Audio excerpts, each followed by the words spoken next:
Shop smart, shop S-smart. Lady, I'm afraid I'm going to have to ask you to leave the store. Who the hell are you? Name's Ash. This is my boomstick.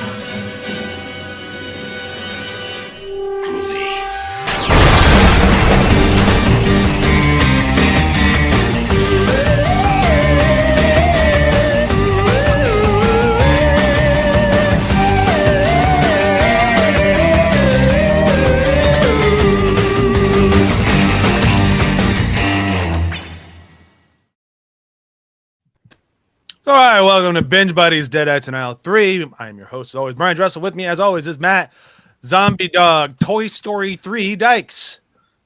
Is that the third Toy Story film? It is, and your name was going to be different, but right before we started recording, you said Disney sucks, so I had to give you a Disney movie. Bastard. And it does. Toy Story 3 isn't bad, but I agree, I'm not a fan of Disney. I haven't seen any Toy Story film past 2 because I was like... 2 I love. 2's like one of my favorite animated movies. Anyhow, we also have Joel, Back to the Future Part 3 to wit. Yeah, don't mind me. I'm just destroying important documents. Hey, I got to do that too. Don't we all? We also have Ryan, the Bourne Ultimatum Lutens. Yeah, that's a pretty solid Bourne movie. It is. I like it better than 2. I only saw the first one. You saw the second one. I saw it with you in theaters. Well, that just goes to show you how memorable it was. Is this actually a true story? Yeah, I know. I remember seeing it with him because we're both like, I couldn't see anything at the end of it. That's right. That's right. I remember, and that's why I quit. The stupid shaky cam. Yeah, worse. Because we're both like, we wanted to be excited by like that magazine fight, but I couldn't even tell he picked up a magazine. Like we were both like super annoyed. I remember that vividly. So yes, I didn't mind the second one, to be honest. Like, it's not bad. It's not the best. I remember the movie being good, but I didn't like that they killed Marie, the girl from Run Lola Run. Like they killed her. Yeah, like, the character's name is Marie. I forget the actress's name. Yeah, but she was great. Franca Potente or something like that. Sounds right. That sounds, if not right, close to right. Yeah, I was annoyed they killed her because I really liked her.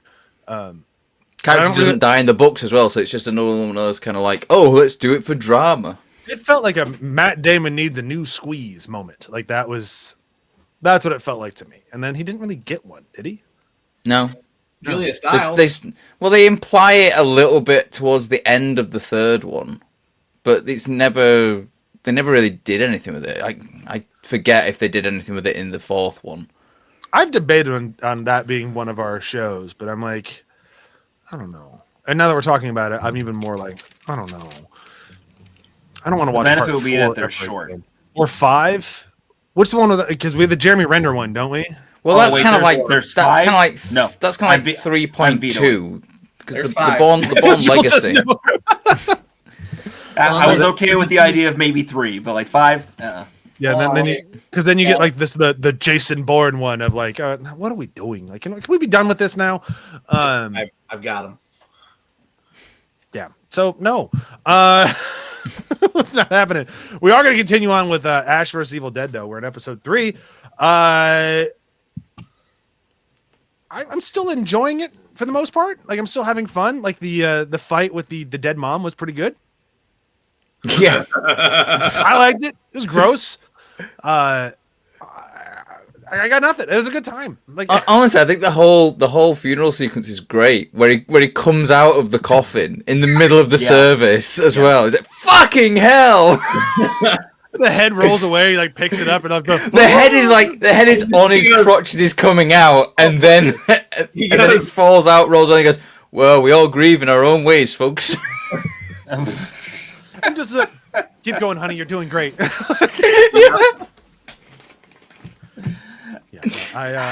How is she even remotely interested in being around that man? It's like in her eyes, her mom died because of him.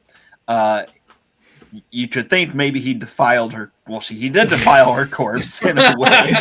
To be fair, the corpse tried to defile him as well, so it was very intimate. Yeah, it was a mutual defiling. The corpse did try to give him a very toothy blowjob. Let's put it that way. I also like just taking a moment to like just kind of bring some real world into it. I couldn't imagine Like, I've lost a parent. I've had to go to a funeral with a parent. It's a very fucked up thing. And like, I could not imagine showing up and seeing like the wound that killed your parent, just be like, oh, we put some putty over it. It's still fine.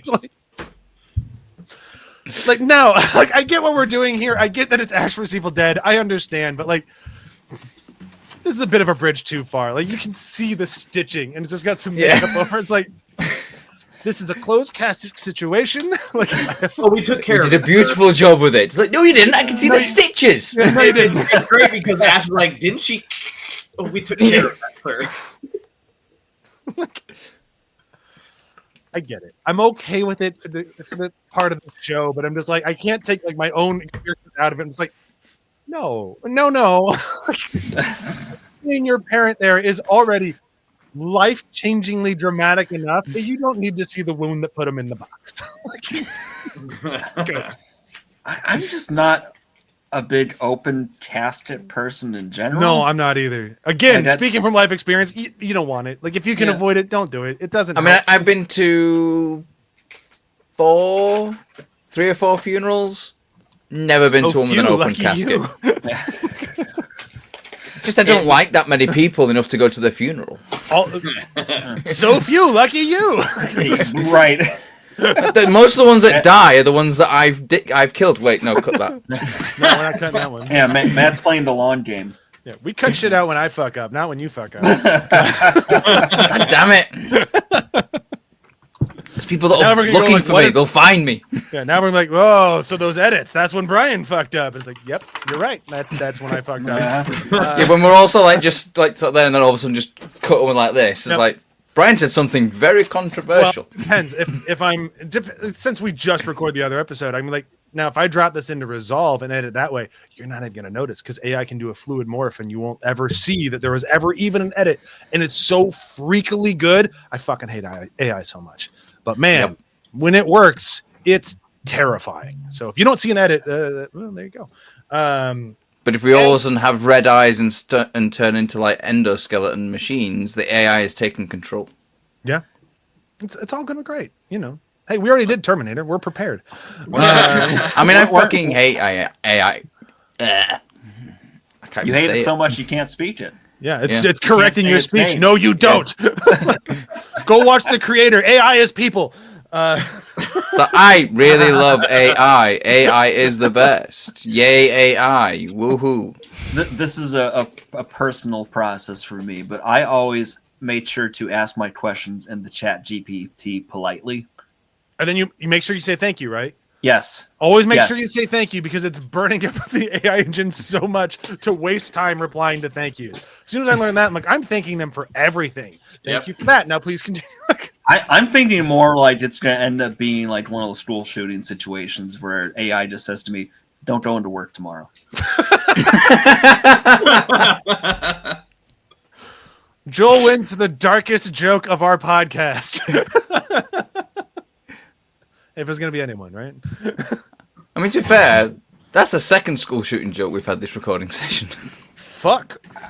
To be fair, I did one last episode. To be fair, I've gone to a school where there was a school shooting, so I mean that's another fun wrinkle. So you went to school in America? just throw it out, boy. Yeah, that's too real, Matt.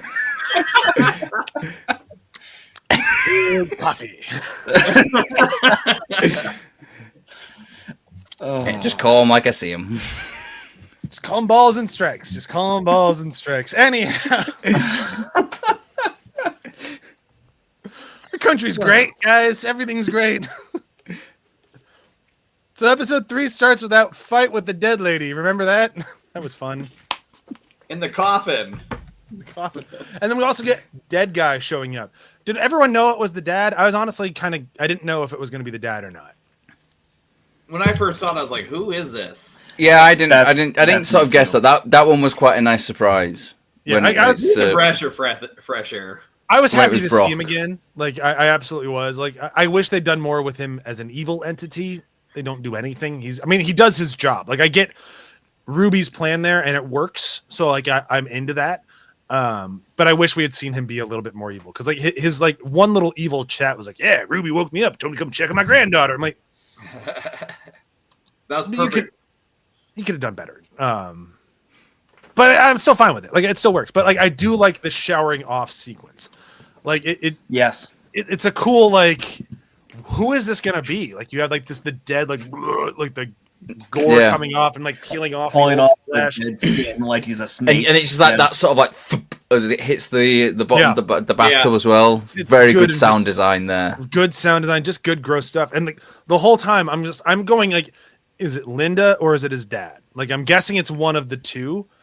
Because I didn't think it would be her mom. Like the mom, I think we already did that bit, and she wouldn't be so decayed at this point, anyways. Like when you see him in the doorway, you can see like a chunk of arm missing. Like, so it didn't make sense to be her mom. So like, where is it gonna go? And like, okay, so dad, I'll take dad.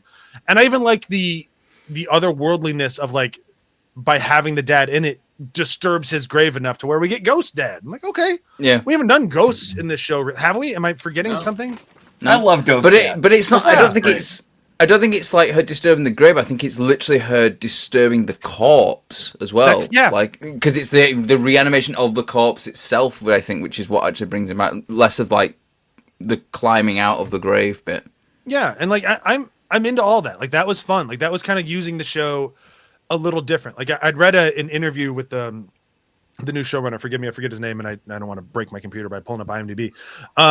But he mentioned like how he wanted to keep the flavor of the original show while also trying to keep things fresh, and like the bringing the dad back and not having him be a full blown Deadite, but still evil, working for Ruby, and then turning into a ghost. I'm like, this is stuff that works for me. Like this is still keeping that Evil Dead brand, but not just like, oh, we're going back to the cabin. By the way, we go back to the cabin in this episode. Yeah. Way to soften the blow for Joe. Yeah, Eddie. I don't want to get off on a tirade about it. Sucks again. Dad stuff really worked. Cabin stuff, no. I will say it makes up for it, and they don't linger long at the cabin site either. So I'll give them that too. yeah, like if we're going back to the cabin, it works enough. And like It would have been better. I can hope we've got everything from the cabin now. Yeah. Like they've got the knife back. The book's gone from there. There's nothing else deer. to like Like, collect from there. It was just pure nostalgia. Like, oh, there's the clock. Oh, there's the deer head. Like at this point, you're just like, just let it all be buried. Just dig for the dagger. You don't need to show these little things that survived the destroying of the cabin for nostalgia's sake. That didn't work for me. no, me neither. And like even like honestly, even the plot line of go find the knife. It's very, Rise of Skywalker. Like it just doesn't like really like we're just okay. I mean, I guess we had to give a reason to have Pierce Nibble Girl again. Okay. I mean, and that's fine. Like I'm all for her showing up. But like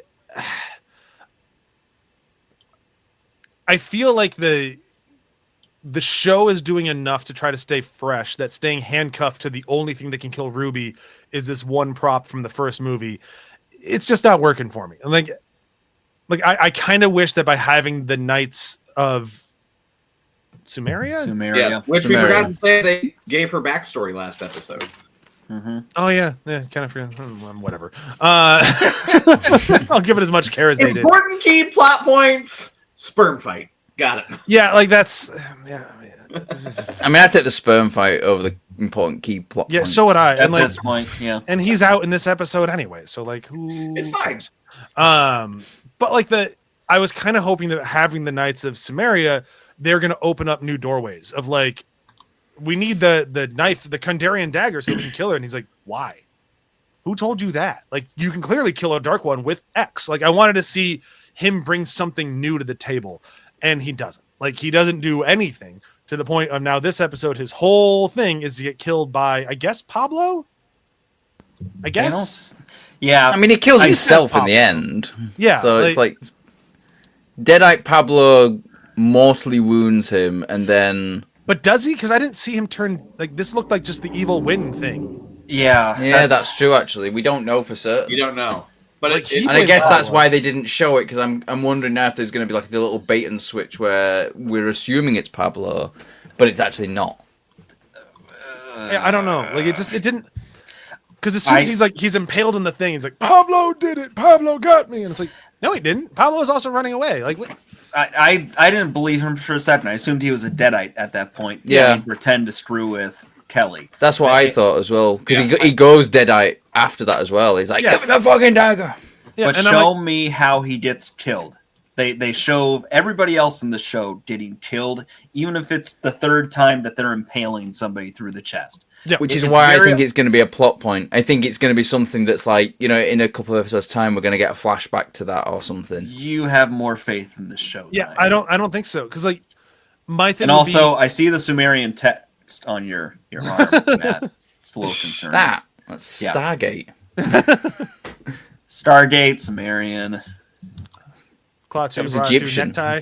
We get it. But no, what I was Klingon saying is, on this one, so you know. Oh, I remember that one. I remember you posting when you got that one.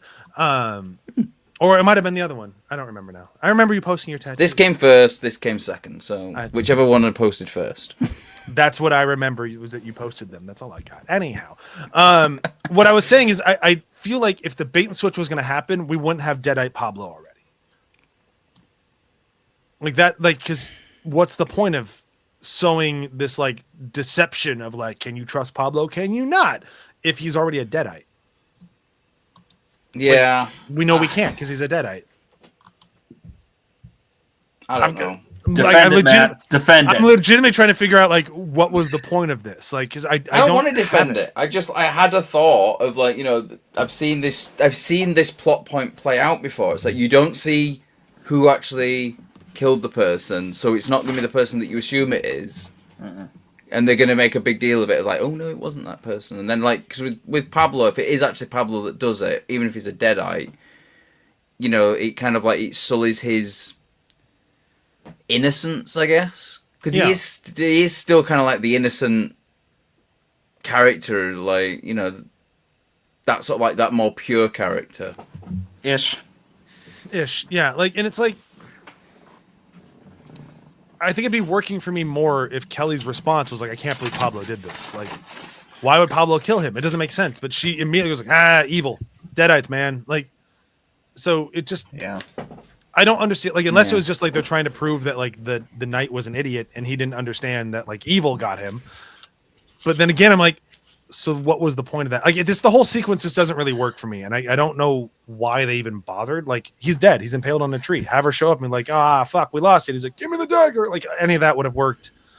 So one thing that I forget if it was in the last week's recording or these episodes, they have a moment where he sees the text on Pablo's arm. That was in the beginning of this one, I think. And he has the whole warning Kelly, like, he has the mark of evil on him. It's either him or us. That's part of why I feel like he should have lasted longer, because I feel like that's a thread that they could have kept stretching and have it be an interesting side plot and have that sort of distrust sowing within the group. I would have liked them to do anything with him more than just like he shows up and then we get that pitch of like okay, so who the hell is this guy? It's like, well, he's a knight. Knight of Sumeria. Is like, well, if they're so fucking important, where have they been the whole time? Hard agree. Very good point, Pablo. Thank you for bringing that up. And then it's like, well, because things are gonna pop off so bad you don't even know right now. We need him, and he dies. It's like, like, I wish there'd been something like, and he dies, and then he wakes up as a Deadite, but is still completely cognizant of who he is. Like, oh, no, I know I'm Deadite right now, but like, because I'm a Knights of Sidonia, like or we're just making it up now. Fuck it, why not? But Knights of Stargate. Yeah, he's a knight. Since he's the Star Trek dude, Knights of the Fellowship. Whatever. But like, he could wake up and be like, oh no, like I have this ability, like I can get through it, so I'm totally fine. Like that's what we do. Like we can harness the Deadite power. Just do something different with them instead of the nothing. Like it gives us a very good conversation with Ruby. I like Ruby being able to banish the evil for a little bit and just talk to him in kind of like his normal form. Like, that's a cool sequence. Yeah. But like, I just feel like they have this huge box of toys that they keep bringing in with, like, we got this new character. We're giving him this backstory. We have Ruby over here, who's not Ruby. She's a time traveled Ruby. We have this stuff over here, and she's got this new baby. We got this stuff over here.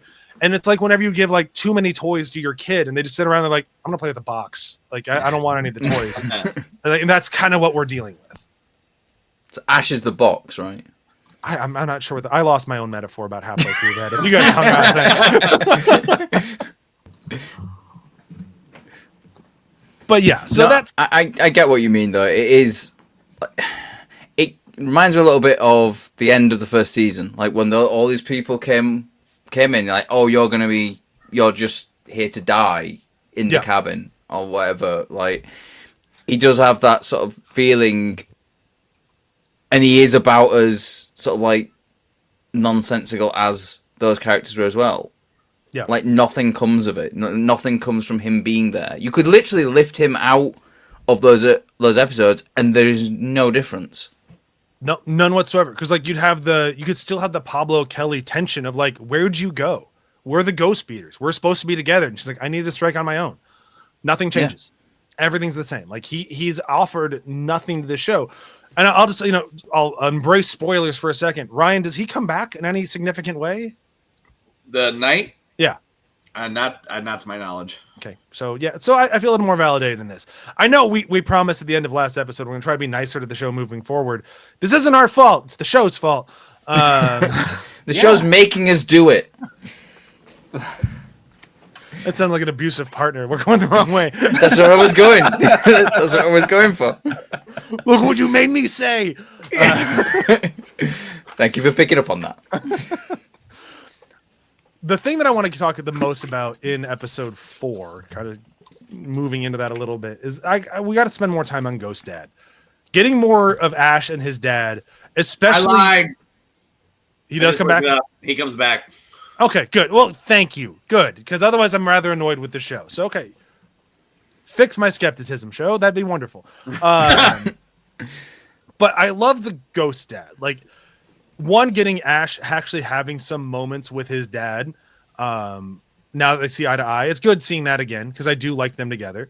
I do like that we're going to answer that, like, this one thing that will change your whole life. Smashed by the car. And then, we're going to finally answer that one thing that's going to change his whole life. Now, I call bullshit. This was not the thing that they were writing about at the end of season 2. Oh, God, I don't know what that thing was. No. I'm not sure if they knew then what it was. No. But it certainly wasn't, I killed this guy and he's in the basement of the hardware store. But honestly, I still think it was going to be something of that nature, though, where he would tell him this thing and then Ash would be like, how the fuck is this going to change my life? It's nothing. It's like, I don't know. I do like that because it's very much in the series, like a thing of like him going, it's so important, and it's like it's just a nothing thing. Yeah, it works as a joke. It does. It does, and like this, the dad just getting so frustrated. Wait, so you killed the one guy who was supposed to help me, and he's got these pages, and he's in the basement. Well, yeah, but I was supposed to show I was still taking care of you when I wasn't around. Like, you're supposed to get all warm and fuzzy. I don't know. I'm just gonna say this: this episode is 10 times better because they brought back Brock. Yeah. Everything about this episode. I mean, all 3 of my lines that are on my short list all come from Brock. There is nothing, or have Brock in it. There is nothing from this episode. Like, there's a few things that you could say, but man, the things that really, but even there's one where he doesn't even say anything, and it's a look, and it's great. But I digress.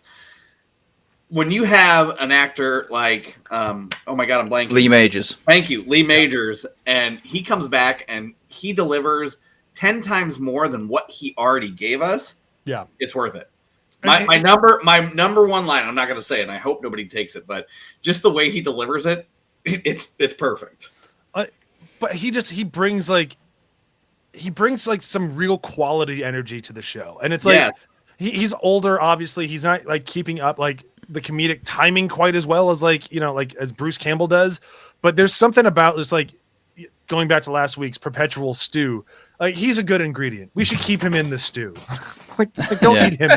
Don't eat Brock yet. So I mean, like what Ryan was saying about, like, he's got 3 quotes and they're all from Brock. In like the second episode, I've got 7 quotes total. 6 of them have Brock in them. Yeah, that. Just so much like gold in that episode from the 2 of them. Like, they have great chemistry, it's one of those things where I look like I sort of like look at their chemistry and be like, I wouldn't be surprised if they, it feels like they'd done like a 5-season show together as like father and son, like in like the 90s or something like that. But like they didn't, and it's one of those things. It's like they just got really good chemistry. Like they're going back to like our Peacemaker references. Like they're as good as John Cena and Robert Patrick. Thank you. I wanted to say Forrester. I'm like, that's wrong. But yeah, like, Terminator 2 would have been really weird with Robert Forrester as the really weird. But like that level of like, I buy that they are this father-son pairing. Like not when you buy the chemistry is like an almost anti-chemistry of like, you want that love, you're never gonna get it. And like this one has that same sort of vibe, but they got over their stuff, and like now they can actually see eye to eye. And getting that extra, like, because we didn't think we were gonna get it. Like clearly he got super killed, like head blown up and everything. Like he was super dead. So getting it now in season 3 is like, okay, this is the sort of shit that like, this is the fan service that works. This, I like it because it works both for like giving us more of what we want and having it serve the plot. Like this is good stuff. Thank you, Ash vs. Evil Dead. You're doing it. You're doing it. And on the flip side, the other thing that works surprisingly well in this episode, beyond like I think the actor who plays Pablo, I'm forgetting his name right now, he makes a great Deadite. Like he's very good at being a Deadite. He's a ton of fun as a Deadite.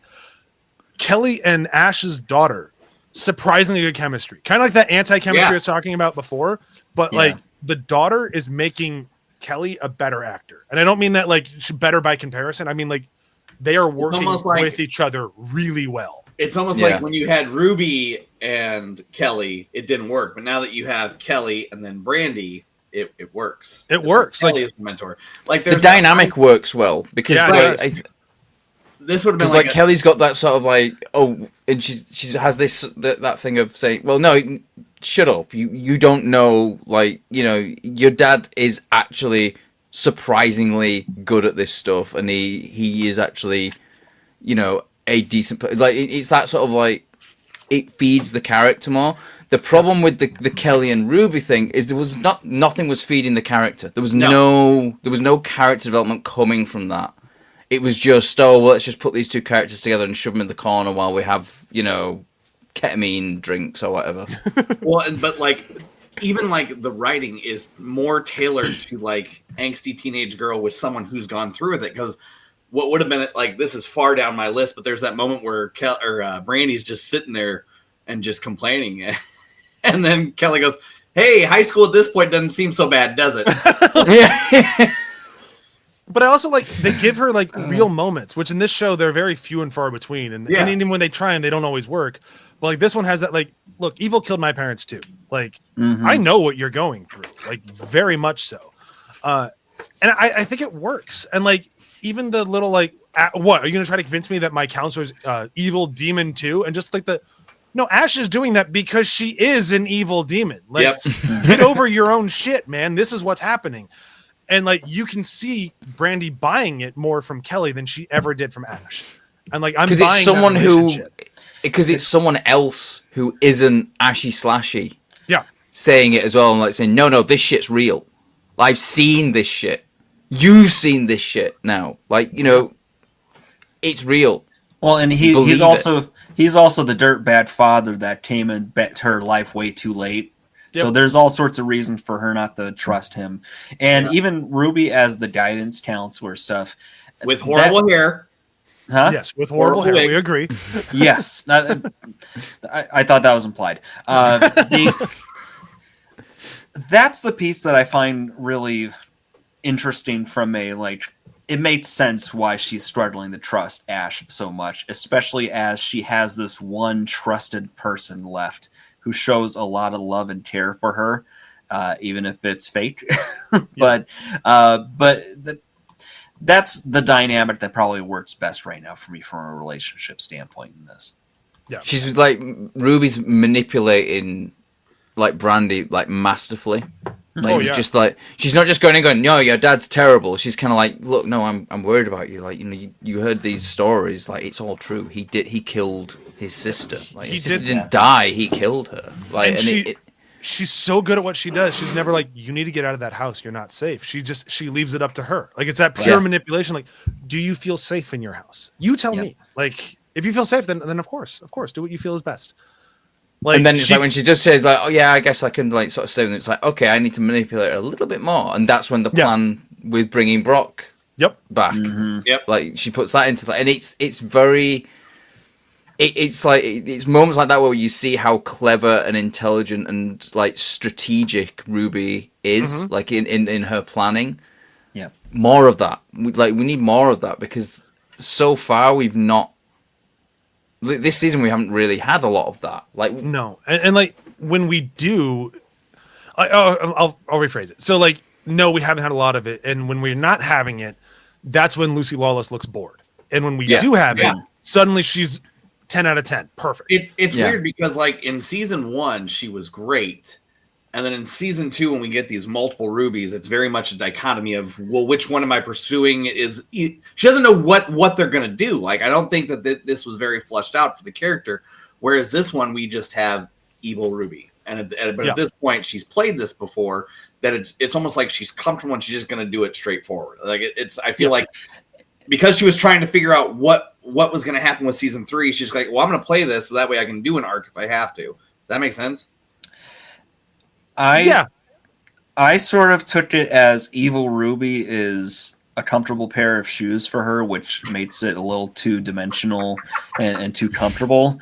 And adding her as the counselor gives her acting some nuance to work with. Well, and that goes into, I think, what Brian said about like she looks bored when she's not doing that. And see, this is where that sounds like a challenge, right? But where we finally get to see something from her is when we introduce this character of Tanya in episode 4.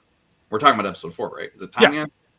I think we moved into episode 4. Some type of relationship that she's had that is going to have a deeper meaning than what we've seen before. Yeah. Which is the person who was briefly mentioned when we were talking about, like, there's some plot stuff happening in episode 2. Nah, just fight. Like, that's the person who was, like, in the book or whatever. Yeah. So we get that character. We get the, like, the portal wall that the night of not Sidonia.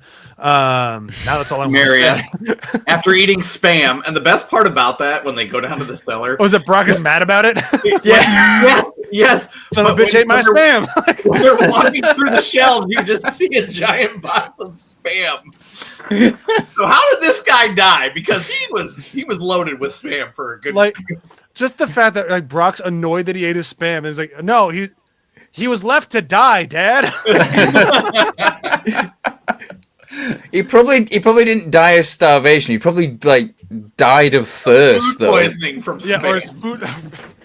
Yeah, like cut himself on one of the metal tins and bled out. Like, who knows?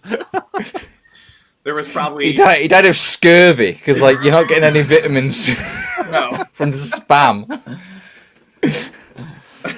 Yeah, but like, so he made like it looks like he made. They're calling it like a portal, I guess. I guess we'll see where it goes. It's one evil wall. It's got tentacles and everything. I did like that. Like, I'm sorry. I'm gonna put it out there. One of those tentacles should have gone up Ash's butt. Like this should have like that should have gone.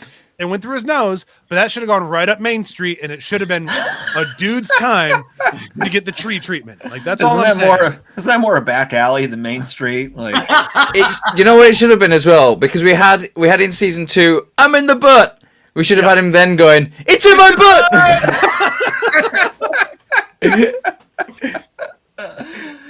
We got robbed of him yelling, "It's in my butt." Yep. I do love like when he's like, "Dad, help me," and he actually goes like, "I'm a ghost, dummy." Like, but you did try and grab him. What's great though is we get the classic Bruce Campbell groans like, "Ooh, ah, yeah, ooh, a hammy." Yeah. The bit where he pulls him and basically like turns him into a puppet for like all of a few seconds. I love that where he's like going, "Aye!" Like I'm fully on the camp of I agree with Ryan. This is the best episode of the season so far. Like this was just fun. Brock was great. The wall was great. Mm-hmm.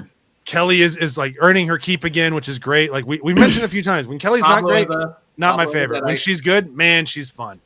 Yeah. Deadite Pablo, ton of fun. Like Lucy Lawless starting to get some arc. Yep. But before we get into the quotes, it might be a little bit of a shorter episode this time. That's fine. How are we feeling about the baby, or I guess kid now? It's creepy. Yeah, but we've done this already. Like, unless it's something very different. Like, yeah, I'm kind of hoping they do something a little bit different with it, and it's not just like, oh, it's a dark one, like it's my child or whatever. Because we've seen her children. They're creepy, no-eyed, black, like jet black skinned demon things, or grey skin, or whatever it was. And this one does look. It looks like an actual child, so that's different. Yeah. It was like you were running around with clothes. It's just a baby sucking a thumb. It's not his thumb. Yeah. I did like that moment, to be fair. Yeah. That was good. I think the way that they've set this up gives me the impression that that little baby is going to accelerate in age quickly and then turn into another clone thing of Ash. That's what I'm afraid of. Like that's where I don't want it to go. But given that I think they mentioned like very in passing something about you came basically from Ash. Yeah, well, but like so like killing his idiot Ash, you'll killing his bloodline, so that child can be the chosen one, and then the chosen one is like, you know, under her power or something like that. Or could it even be they tease at the end with that portal demon thing behind the book, and she mentions, I need a proper vessel. So is that child being raised to become the vessel? I don't know. Potentially. But technically it's still a spawn of Ash because she used the book to erase the page and drink the blood. But she's like, he came from a drawing of Ash, not from Ash's seed. So maybe she's trying to make that baby the prophesized one, so it's a prophesized for evil. I think so. I guess we'll see where it goes. But like the vessel thing, I'm guessing is going to be Ash's daughter. Like just guessing where that's going. Yeah, I figured that was what they were going to do. Yeah. Which is fine. Like all the stuff is fine. Like if they keep doing it at the same caliber they did episode 4, I'm going to be into this. Like it's going to be a lot of fun. Like I'm hoping we got over the rocky roads of the first couple episodes or first few episodes. We didn't talk about Kelly getting bitten though. Oh yeah. With Pablo's face now on her leg. Pablo mouth. Pablo makes a good Deadite. I don't know that I enjoyed them being trapped in the trailer all that much. It's very, very B story. Like, yeah, they're still in there. Yep, then we'll come back to them a little bit later. Yeah, they're still in there. And it's very bubble as well. We have this standing set. Let's save a bit of money, stick them in there. Here's your plot device. Ash installed bulletproof glass. How is that possible? I mean, Deadites don't shoot guns. Also, do I believe that Deadites can't break through bulletproof glass? I mean, and it's also like, so you can't say that, Ryan. MacGuffin. You say that, Ryan, though, that bulletproof glass is very strong. There's a video on YouTube of this guy, like his store kept getting like people like putting bricks through his windows. Yeah. So he installed bulletproof glass, and there's video footage from like CCTV of someone running up with like a big brick. They throw it at the glass, it bounces off and hits the guy in the head. Well, that's why Pablo's bouncing off the trailer. Yeah. Well, like my thing is like it's a shitty trailer, so he can't get through the glass. No problem. Hit it with a truck. Bust right open. Like I appreciate the stalling for time because it gives us, Pablo mouth. And what's great about the reveal is that when you see the reveal, it's got eyes and a nose almost on the bandage, but when they take it off, it's just the mouth. So I'm like, that's perfect.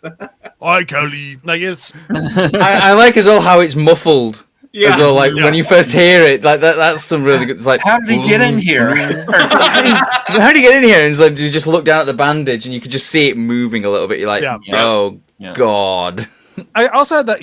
It's kind of on Kelly. I mean, it's literally on Kelly, but it's on Kelly a little bit of like, you got injured by a Deadite. Like we know something. Like you're not okay. Like last time this happened to Ash, she turned into Ashy Slashy. Like, is Kelly gonna have one leg? Ooh. Tune in and find out. I mean, chainsaw leg. I'm kind of hoping for like was it Planet Terror? I was just thinking that. I was actually going to say that like, Planet Terror is just going to like just attach a gun to a leg. Yeah, like Planet Terror was a ton of fun. It was the fact that they released those two movies as a double feature on Easter weekend was the stupidest idea any studio ever had. I was there for the midnight showing. So was I. I mean, of course, like that's who we are. But like the rest of society is not like I'm not taking my family to that Grindhouse double feature on Easter weekend. Like, what a fucking stupid idea. But it's fine. Are you surprised? No. Am I surprised by anything these days? Not really. Unfortunately. I mean, to be fair, there's like, was it Jurassic Park or something? Like, there was a really good film that came out like at some point in the 90s. I can't remember what it was, but they ended up putting it up against like a film like Jurassic Park or something. That was stupid. Yeah. Well, they didn't know. They had no idea. You look at that trailer, you should have known. You should. I was going to say, you should have known. The book was a huge bestseller. You had Steven Spielberg as the director. Like, you should have known. Yeah, like that's. You had a kid who was turning 7 years old that saw the movie 4 times. Hint, it was me. June 13th, 1993. I went 4 times. Yeah, I'm taking my kiddo next Saturday to the new one, even though I've been told by everyone who's seen it to not take him. Apparently, it's horrifying, and I'm like, that kid can use a little scarring. It's gonna be fine.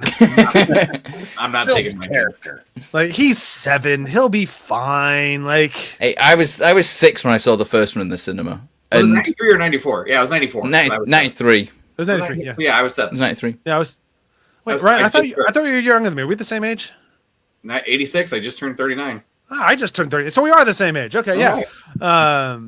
Joel bleeding out. Meanwhile, my nose is bleeding, but not in the way you might think. Let's move into quotes after that. Bleeding out the top. That's very much a Ash vs. Evil Dead moment. My nose is bleeding, but not in the way you might think. Not the way you think. Like, I can hear Bruce Campbell saying that. I've got a nosebleed, but not in the way you think. It is just shooting out of the side of his nose. It's like when Ash kills Brock and just douses Brandy with blood. She played that horrified look so good. Just that was great. Just standing there, like, just still, and just. That's what makes her okay, is because she's 100%. I'm waiting for the turn. Like, I'm excited for the turn. Like, I know you don't hire someone to play Bruce Campbell's kid if they can't play convincible Bruce Campbell's kid. I want to see it. I know it's coming. Let's get there. I hope it's a better turn than they did with Fisher. I forgot about Fisher. I forgot about Fisher too. Fisher. The cop in season 1. Oh yeah, Fisher. Season 2, wasn't it? I'd forgotten about Fisher until we clarified who Fisher was. Man, that was a good character. What happened to Fisher? How did I remember her better than you did? Man, I'd forgotten about her entirely. Like, yeah, she was a good character until she was. Yeah, because she's like an absolute badass, and then all of a sudden she's like damsel in distress. It's like, where the fuck did this come from? It's like, oh, you finally put your red shirt on. Okay, here we go. All right, so quotes. We're gonna let Ryan go first this week. Okay. So my first quote, and I hope no one takes my quotes for this the last episode, because the last episode is Linorama. But I'll be fair. I'll do my. Quit the preamble and get to your quote. I'm not gonna pull Joel. Yeah, spit it out, Ryan. It's when Pablo is having his moment, and they've made multiple reference about his naked daydream having clothes on. And she's like, you need to go get the dagger. And he goes, got it. Hey, by the way, you got a name? Maybe we could grab a coffee sometime or meet up, like, at a clothing store. Poor Pablo. Like, he's still in for some trouble. Oh, yeah. All right, so my first episode quote, I'm not going to read it because it would take way too long, but I'm just going to tell you what it was. It's Bruce Campbell singing the song at the end of Kids These Days. Yeah. As soon as I heard his voice singing that song, I'm like, that's my quote. That is just phenomenal. It was great. I loved it. I listened to it twice. I pulled it back. I'm like, I'm going to listen to that one more time. That's good. It's like a William Shatner spoken word album. Yeah, kind of. I know what's wrong with these kids these days. I'm like, oh, this is great. All right, Matt, you're up. You must be the husband of the deceased. Yeah, for like an hour and a half. But lovingly.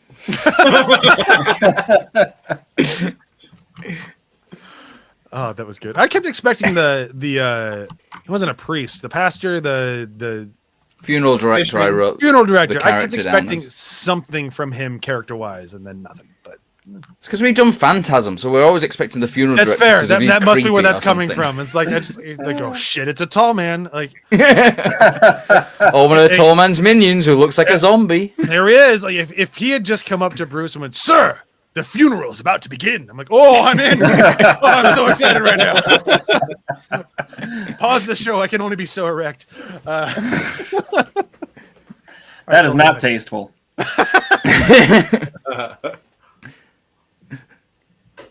Joel, you get both episodes. Oh, I do? Yep. Okay. Let's see. Roulette.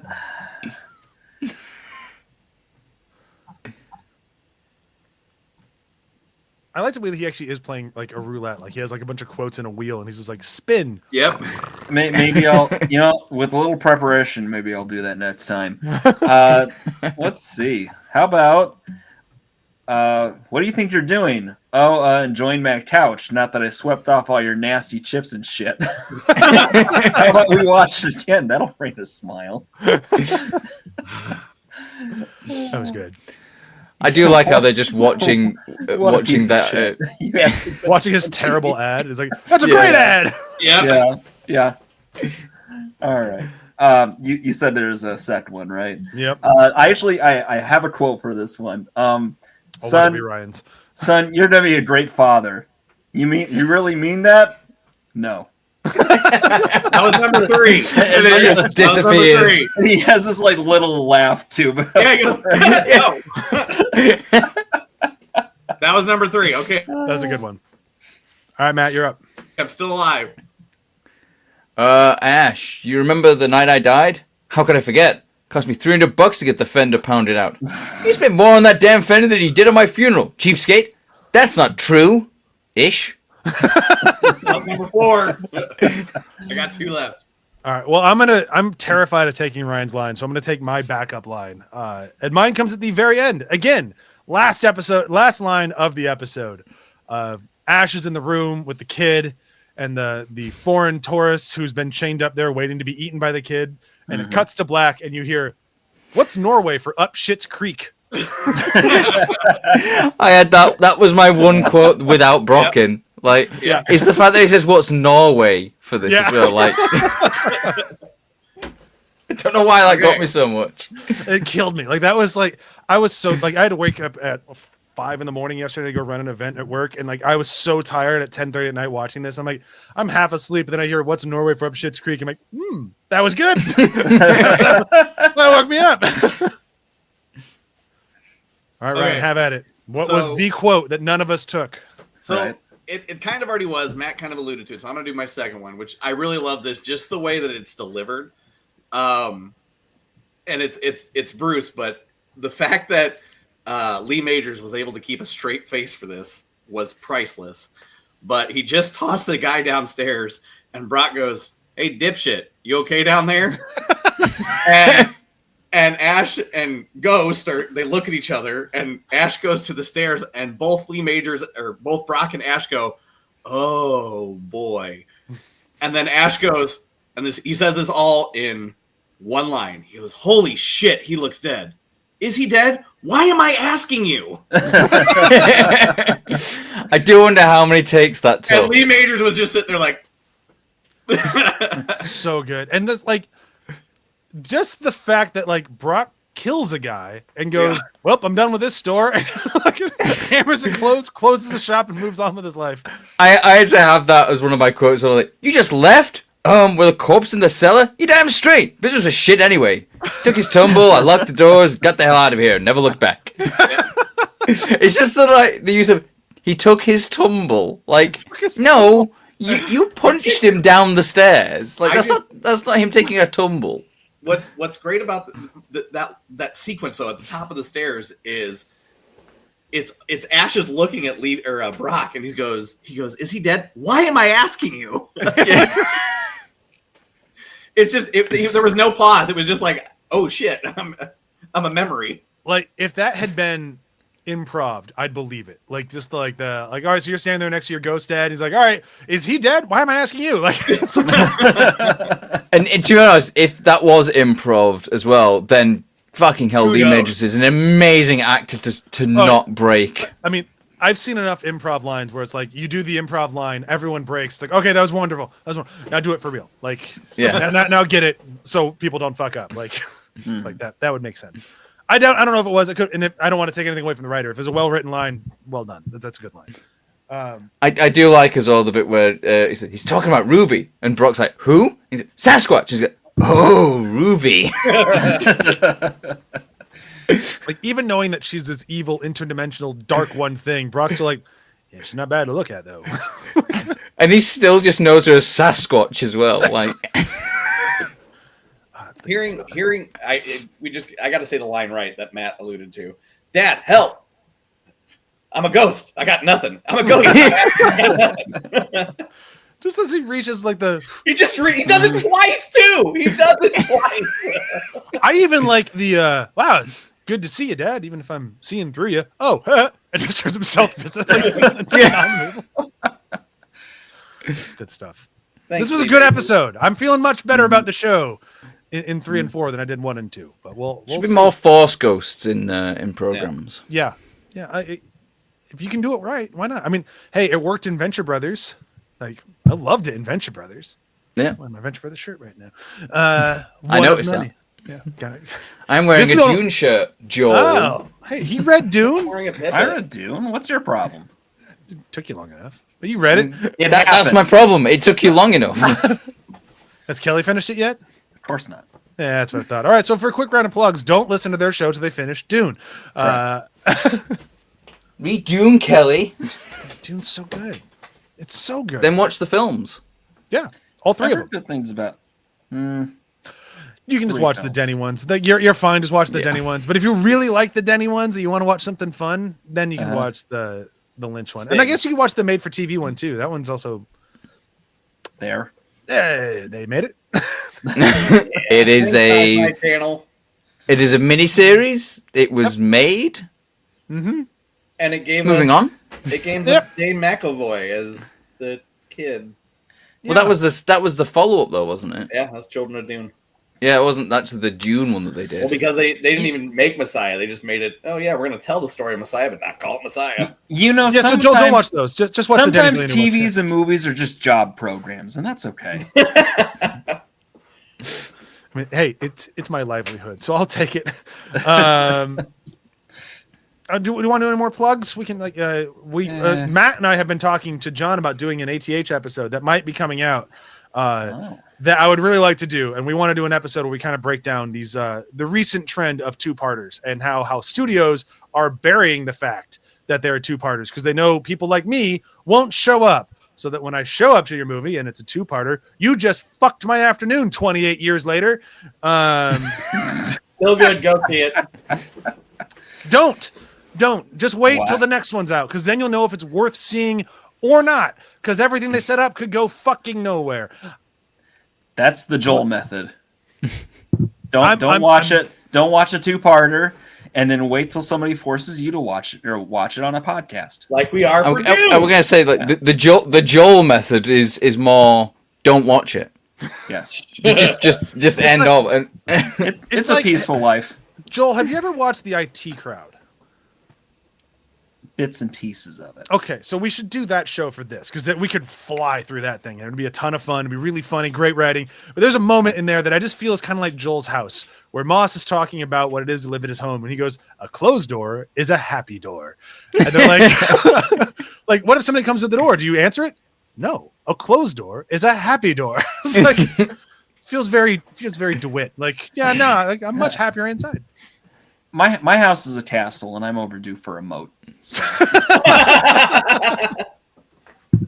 I wish I had my finger on the trigger just to end it right there, because that would have been a very good.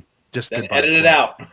I mean, I guess I do have that power. I'm going to say, is there anything else anybody wants to plug? I stepped on it last time because it's just too funny to end it where that conversation was. Ryan, do you have any podcasts coming up you need to talk about? Nothing in the front row. What about the second row? Third row? Fourth row? Fifth row? I'm going to the front row right now to go see Elio, so I got to go. Well, that seems great then. See you. Don't sit at the front row though. We're not. No.